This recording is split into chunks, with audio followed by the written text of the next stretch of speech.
welcome to another session of Girmit Focus. I'm Satish Rai, and we have been talking about the recruitment process of Fiji Girmitiyas and their transportation to Fiji. And so far we have reached the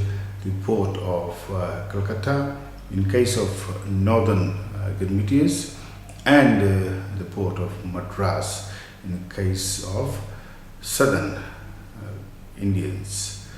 And as I said before, there as the Girmitiyas were recruited in the interior and transported in many cases hundreds and probably thousands of miles to these two ports, where they were barracked in depots to await the arrival of ships, and eventually they would be put on the ship and then transported to Fiji. In many of the cases, the Girmitiyas had to wait in the depot in Calcutta and Madras, not only for weeks, perhaps for months. And the reason we have paused over here and taking some time discussing issues surrounding the Girmit and the Girmitiyas is because I wanted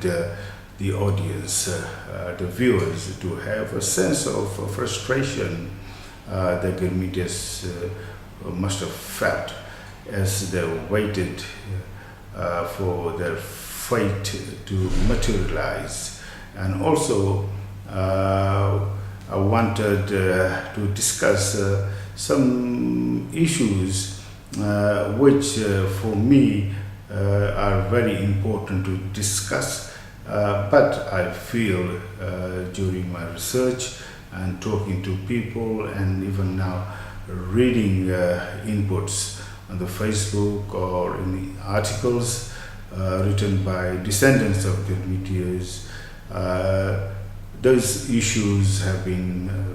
largely glossed over, and they have not been discussed in the manner which they should be discussed, and that is from the point of view of the Girmitiyas. It's not the point of view of the people, descendants, many of them who have benefited from the sacrifices and hard work of the Girmitiyas, and also it's not from the point of view of the colonial historians who have provided the view of the colonialist as their apologist to justify the inhuman treatment of the Girmitiyas. And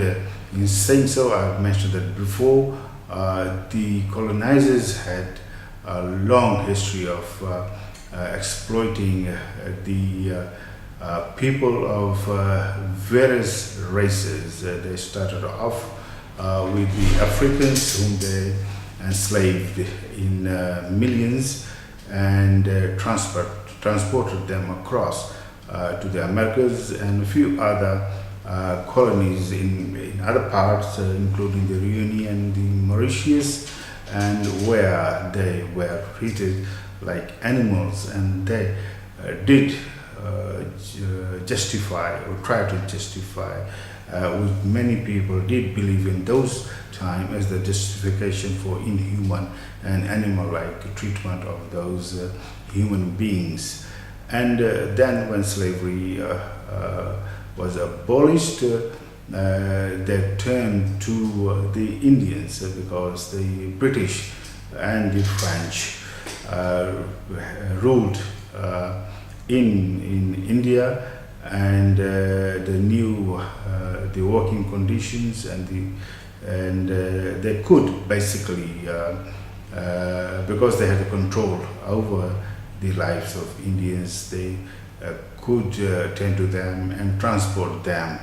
to the colonies, because once they freed African slaves refused to work on the plantation, there was a huge shortage of labor in those colonies. But in Fiji's case, it was different. Fiji, once it was ceded to Britain, it was a new colony, and although bloodbirding and Chinese people were brought to Fiji to work on the plantations, they could not sustain the sugar industry, and that's why Sir Gordon looked to India to provide labor. And by this time, the inhuman transportation exploitation of labor had taken place for excess of 300 years, and so they had really honed in the art of justification of this treatment. So the transportation of Indians to Fiji has to be seen in that light. And so having said that, if they could, even in those later years of indenture, if they could transport Indians totally free to Fiji, they would have done it, but legally they could not. And here I'm coming to the main point about the contract, the agreement which the Indians had to put their thumbprint to as they waited in the barracks in Calcutta and in Madras. And I'm wondering aloud now why they were not told about the exact content of the Girmit pass, because they could have translated the agreement in various Indian languages, and those who could read those languages could read them themselves. So there were other Indians, or the recruiters could employ agents, Indians who could explain the content of the agreement to the waiting recruits, the Girmitiyas. But by and large, as far as I know, this did not happen, and the reason is that the colonialists did not want the Girmitiyas to know what was in the Girmit contract, because I strongly feel if the Girmitiyas did know what was in the Girmit pass, there would not, majority would not put their thumbprint to it, and majority would have rebelled and not gone on the ship. So it was in the interest of the recruiters, the colonialists, and the people in Fiji, the CSR and the colonial government, that the Girmitiyas were not told about the contacts, what was in the contract. So what happened for weeks and months, they were kept and contained in the barrack, given whatever food they needed to survive. They did have to feed them, because their labor would be needed later on in Fiji, and to work on the sugarcane plantation you have to be strong, because, as I will discuss later, they had to endure a lot of hardship once they arrived on the farms in Fiji. So whilst they waited, and they had to wait for about 400 to 500 of the fellow Indians to be gathered in either Calcutta or Madras, or the combined number of people had to be between 400 to 500 for the ship to sail. And that would have given a lot of chance for the recruiters to, one by one or in small groups, explain the content of the contract to the Girmitiyas, but as far as I know, that did not happen. The contract had to be thumbprinted in front of a magistrate, and magistrate would probably arrive only once when the ship had arrived at the dock, and this 2, 3, 4, 500 Girmitiyas would just spend very little time with the magistrate, and they were well coached before they went to see the magistrate, and all they had to say when the magistrate asked them in English or maybe Hindi, I don't know, if they had agreed to the contract, and